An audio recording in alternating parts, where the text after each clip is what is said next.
Hanging Man. Hanging Man is a single candlestick pattern which is formed at the end of an uptrend and signals bearish reversal.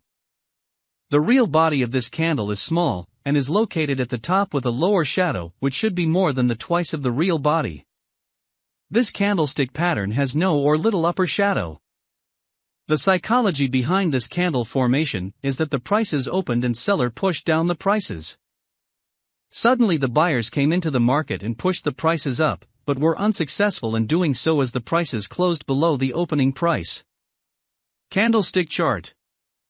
This resulted in the formation of bearish pattern and signifies that sellers are back in the market and uptrend may end.